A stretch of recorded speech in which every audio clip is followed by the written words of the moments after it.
Hi everybody, this is Adrienne with Ascension Soul Coaching. So this is a follow-up to the reading I did the other day when we found out that Meghan was no longer going to the Coronation. So we pulled 3 cards from the Cannabis Metaphysical Oracle deck.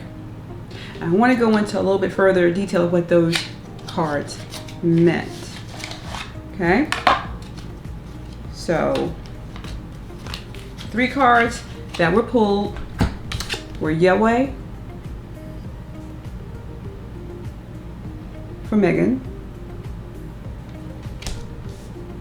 Spirit for Charles and William, and Witch for Harry.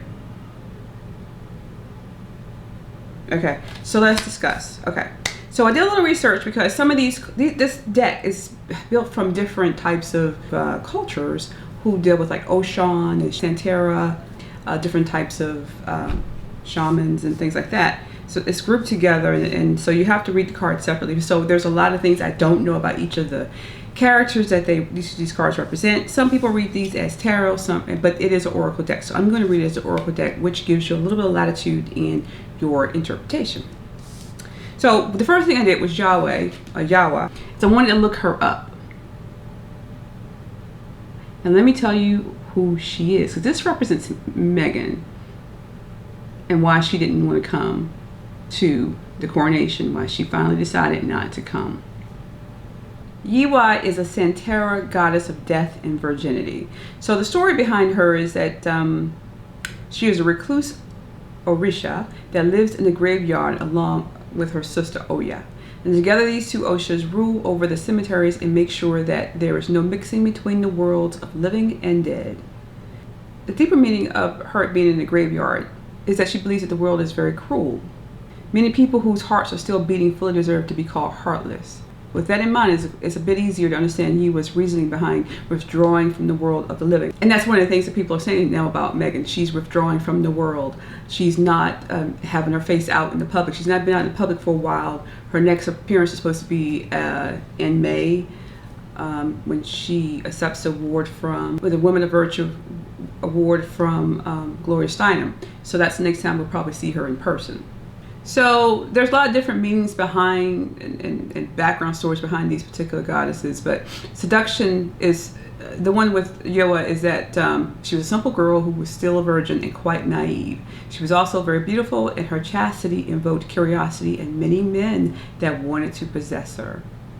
Even the Orshas felt enamored by Yiwa, and to be more specific, Shango was the one who fell in love with her. He was a notorious womanizer who had already seduced many girls, women, and even female Orishas. Now let's just talk about that. We know that Meghan is supposed to be a yacht girl. She was never naive, okay? But if she was a yacht girl, then we can see the correlation with this. She was on, many men desired to be with her. Okay? Like a lamb is an easy prey for wolf, Yewa was too naive and fell for Snago's seduction. She fell pregnant, but Shango was nowhere to be found. She felt alone, used, humiliated, scared, and desperate. That's when Boromu, the Orisha of the desert, guardian of the cemetery and bones, came into the story. He offered to help Yiwa to end the pregnancy by giving her a herbal potion to drink. And after she drank the potion, Yewa aborted very soon and buried the fetus under a tree. Now, where did we hear that from before? Wasn't that in Harry's book, Spare, when he said Meghan had a miscarriage and they left the hospital with the little baby in a box?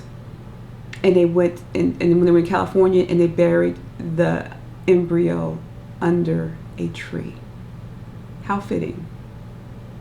Devastated and traumatized, Yewa decided to exile herself into the cemetery. And meanwhile, Boromu went to Olokam and told him everything that had happened.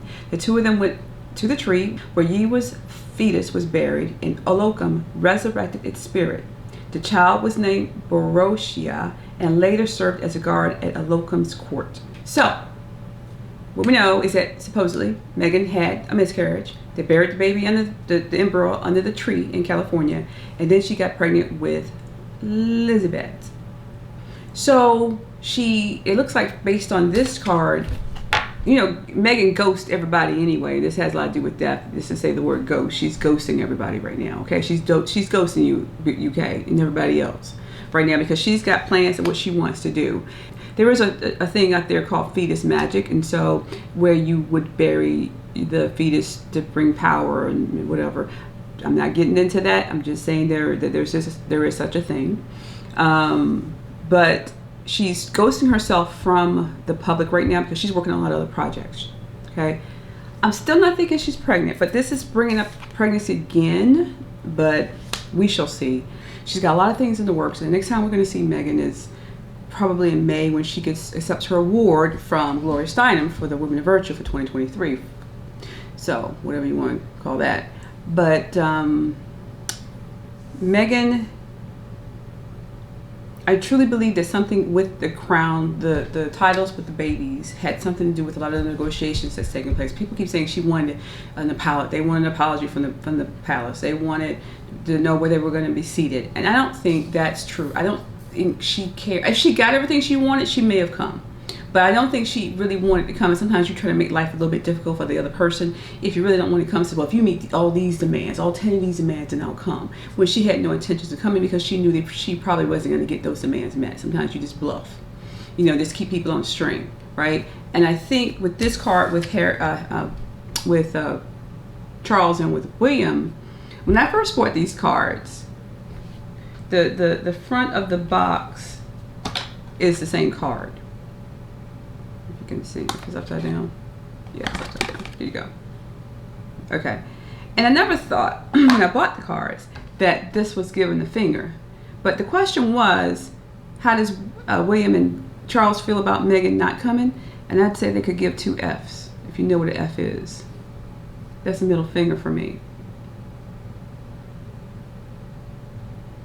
They don't care if she come or don't come. They prefer her not to. But now that she's not coming, deuces. They don't care. Great, let's move on. Okay. And then with the question I asked about Harry was he going to accept Camilla as the queen, knowing that he really would preferred his mother to be queen? And the answer was which? And metaverse. If you could see that really close there. One thing about Harry is he's publicized that often lately in his book and in interviews. So for me, he thinks she's a witch. So he's not going to accept her as the queen. And I think he may be a little loopy when he comes, just to keep himself together so he don't say too much and he don't feel the anger that's going to be rising up in him seeing her receive everything he believes his mother should have received. If he could poison her, he would. So that's that. So that was the card. Meghan is keeping herself away from the public on purpose. Okay. And she never had intentions of coming. There could be some type of issue with Meghan, how she's gained power, because a lot of that could be some, I said it a long time ago, and I do truly believe there's some black magic involved in some of what Meghan does, or it could be some sexual magic involved in what Meghan has done or is doing or has done in the past. It's my opinion. It's what I see. But yeah, she's not coming. She don't care about the British royal family anymore. She just wants to live her life and get the things that she really wants from now on, which is the power, the money, and the esteem. Okay? That's all she cares about. Just don't mess with me and I won't mess with you for right now. She got the babies. She's got Harry. She's got the titles. She's got this. She's got the influence. And she's got the power and the protection of the elite that are helping her do the things she wants to do. And when I say she's following the agenda, she's following their agenda. She don't care. She doesn't care. And people are talking now about, well, Meghan's not coming because she couldn't face the royal family. She couldn't face the British public because they would boo her. She don't care. Get it? There's a point when you just don't care. I got mine. What's she gonna worry about? You booing her for? And again, even if she came and you booed her, you still be talking about her. So she don't care.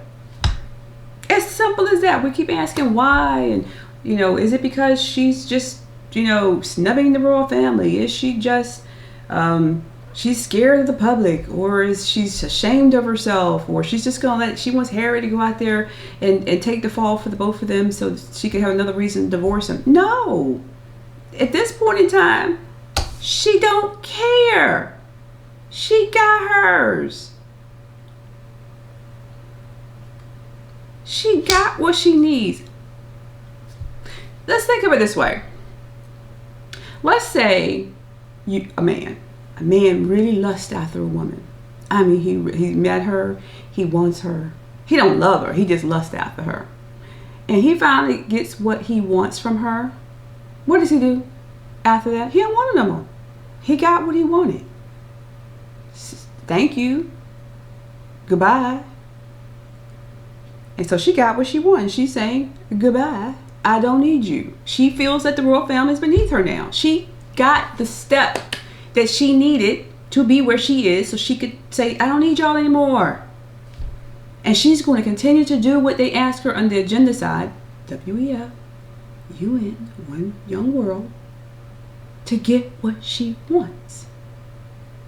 She ain't giving that up, because that's going to keep propelling her higher. She can't go any higher with the royal family. She can't be queen. Okay, if Charles and Camilla and William and all his 3 children passed, okay, maybe. I don't think anybody let that happen. But she knows for sure if she does what she's doing now on this side, all the things they're telling her to do, and she's fulfilling her promises to them, she got nothing to worry about. Y'all can talk about her all you want. You can be mad, sad, glad. She don't care. And it boggles my mind that people really give her that much attention and say, well, why? We've this, and she's scared of us, and she's, homegirl does not care about y'all. She is not listening anymore to what y'all have to say, because she knows who's buttering her bread. And it ain't the royal family. She got that lock, stock, and barrel, people. I'm just saying it from a black woman's point of view, what I see. Actually, this could be her saying this to y'all or to us. Deuces. Who gives a F? I don't curse a lot, y'all. I'm just saying this is what the cards are saying. And I'm really feeling that she is she's using sexual magic, whatever, to get what she wants. Got girl. She's in that position where she wants to be. Y'all don't care about her, so she totally don't care about you. She never did. And William and Charles are like, okay, great, she's not coming. And then what the Queen said, thank God Meghan's not coming. And then Harry's never going to accept Camilla as the Queen. He will come to the thing, to the coronation, and the reason he's coming, I know a lot of people on the pro Meghan side are mad that he's coming, but he's coming because that's part of his DNA. He, in the back of his mind, he knows that if something should happen to the other people in front of him, the line of succession, that he could become king one day, and he doesn't want to. There's just this thing in the back of his head. He's been groomed, and it's hard to get rid of what he was raised with. I mean, yes, he's done a whole lot of things, but remember, it was out of spite and revenge. But in his mind, it's that one thing that, I don't want to mess it up in case something should happen. And he doesn't want to mess it up for his children. Right now, he sees the plan and the agenda that's supposed to be happening. But in the same token, they need the titles. They need some of that connection to the royal family to continue with the influence that they have. So he's going because it's hard for him to really just truly give everything up. He's not 100% ready to sever, okay, his relationship with his family. And another thing, people are getting upset because Charles has invited them to come. And I'm going to tell you, relationships are complex.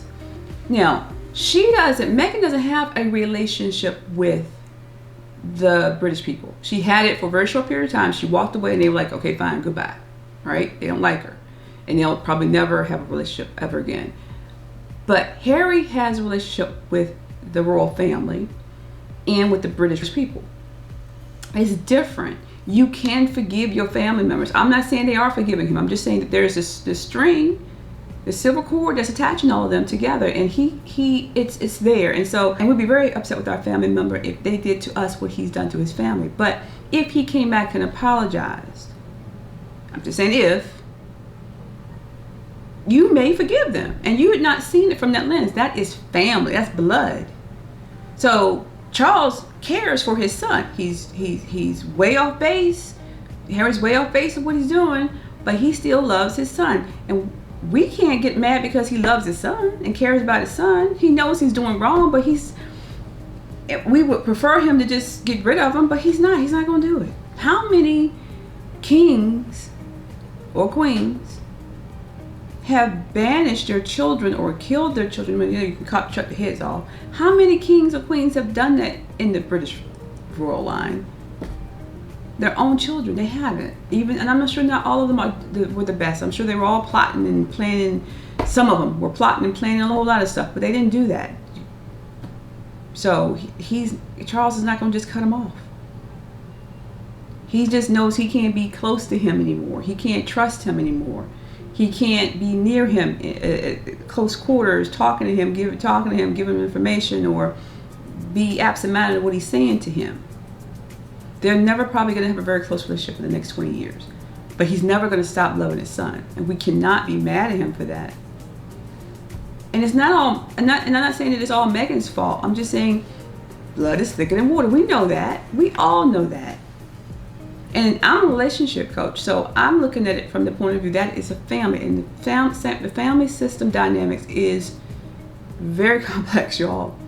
And it is what it is. That's why even people in the British community will allow Harry to come back and not boo him as bad as if he came back with Meghan, because he's part of their family.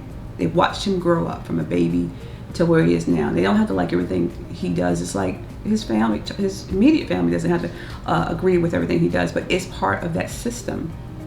And so we cannot just keep getting upset. We gotta understand that that's his child. As much as he's done wrong, it's still his child. Meghan is not. Meghan is not. And she doesn't give two F's about them. You know what? Thank you for joining me today, and blessings.